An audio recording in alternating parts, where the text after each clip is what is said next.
যেহেতু এটা ইনফরমেশন সিকিউরিটিরই একটা পার্ট, আমাদের ইথিক্যাল হ্যাকিং। আমাকে কি শুনতে পাচ্ছেন আপনারা? জি জি ভাইয়া। পাচ্ছি দাদা।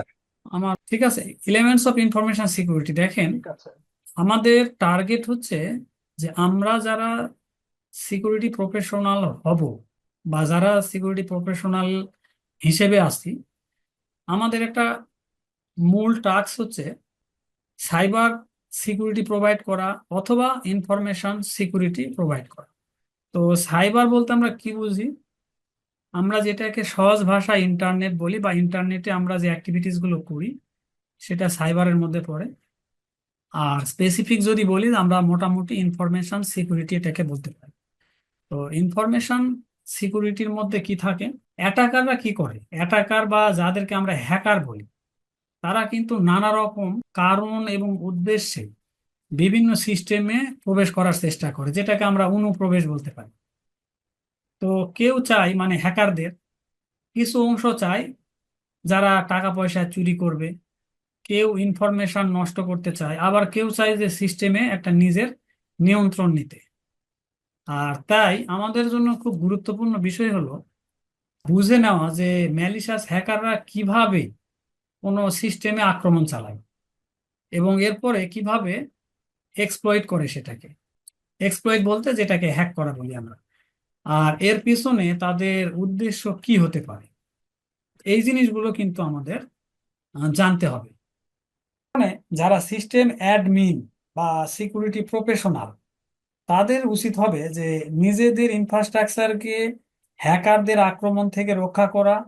আর সেটা করতে হলে তাদেরকে আগে বুঝতে হবে যে এই ম্যালিশাস হ্যাকাররা, ম্যালিশাসের বাংলা হচ্ছে দূষিত বা খারাপ উদ্দেশ্য নিয়ে যারা ইয়ে করে, এই ম্যালিশাস হ্যাকাররা কিভাবে কাজ করে এটা আমাদের কিন্তু বুঝতে হবে যারা সিকিউরিটি প্রফেশনাল হিসেবে কাজ করি বা কাজ করতে চাই। কারণ কি, যে সিস্টেমটা আমরা ভালো কাজে ব্যবহার করছি সেই সিস্টেমটারই কন্ট্রোল নিয়ে ওই হ্যাকাররা আবার সেটার অপব্যবহার করে। ঠিক আছে। তো ইনফরমেশন সিকিউরিটির কনসেপ্টটা হচ্ছে যে ইনফরমেশন সিকিউরিটি মানে কি এটা আপনারা জানার চেষ্টা করবেন। ইনফরমেশন এবং সিস্টেমকে সুরক্ষিত রাখা, এটাই হচ্ছে ইনফরমেশন সিকিউরিটি। অর্থাৎ আপনি ইনফরমেশন সিকিউরিটি বলতে বুঝবেন যে একটা ইনফরমেশন এবং সিস্টেমকে সুরক্ষিত রাখবো কিভাবে সেটা আমরা রপ্ত করবো, যাতে কেউ অনুমতি ছাড়া সেখানে প্রবেশ করতে না পারে।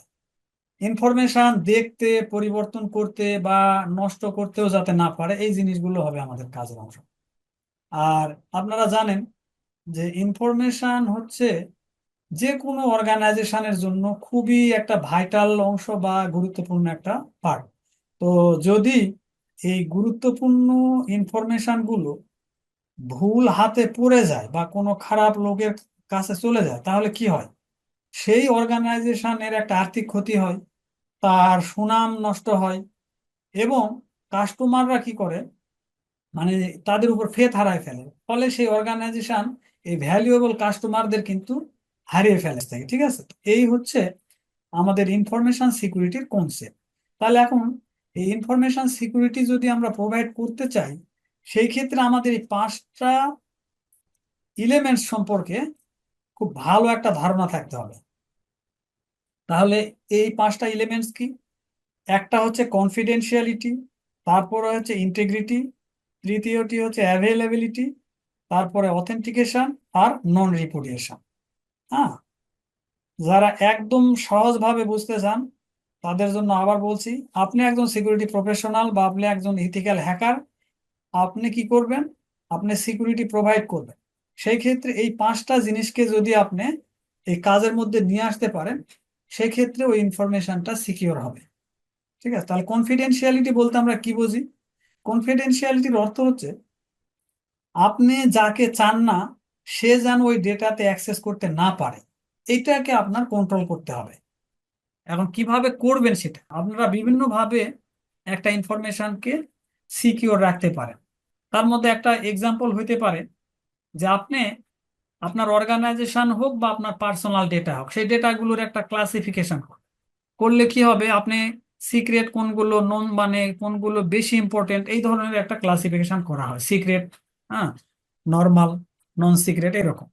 তো যেটা বেশি সিক্রেট ওই ডেটাগুলোকে আপনি কি করতে পারেন, একটা এনক্রিপ্ট করে নিতে পারেন।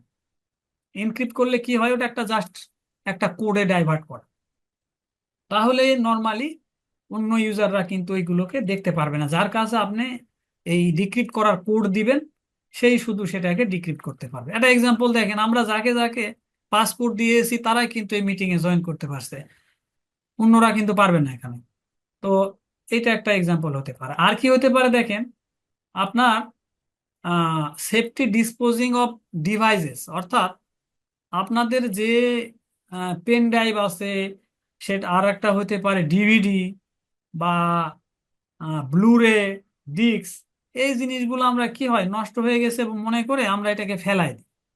তো ওইটা আবার কেউ নিয়ে যেয়ে কিন্তু ডেটাগুলোকে উদ্ধার করতে পারে বা রিট্রাইভ করতে পারে।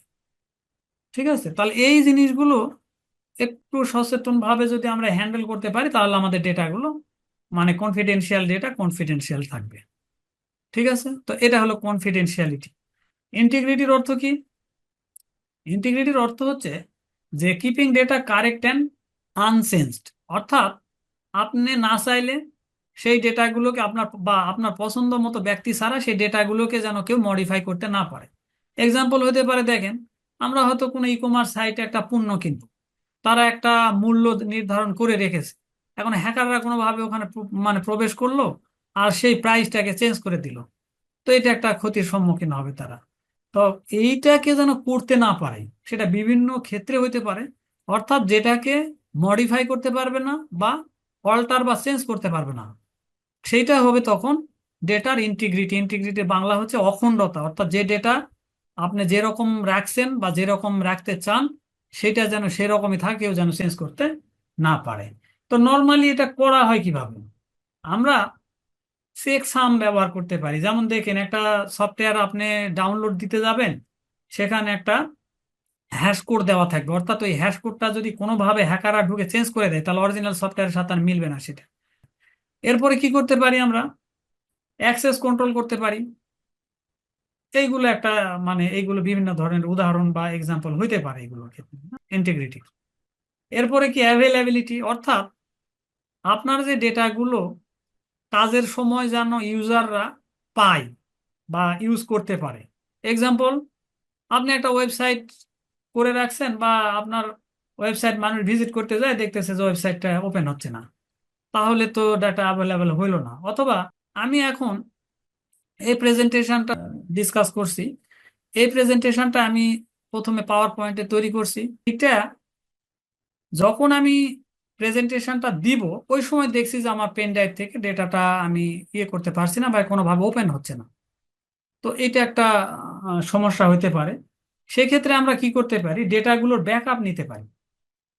তো এই এক্সাম্পলটা আপনার অর্গানাইজেশনের ক্ষেত্রেও, যেটা আপনার ভ্যালুয়েবল ডেটা, সেই ডেটাগুলোকে আপনারা কি করবেন, সেই ডেটাগুলোকে আপনারা আলাদা কোনো ড্রাইভে ব্যাকআপ রাখবেন। এটা খুব গুরুত্বপূর্ণ একটা পার্ট।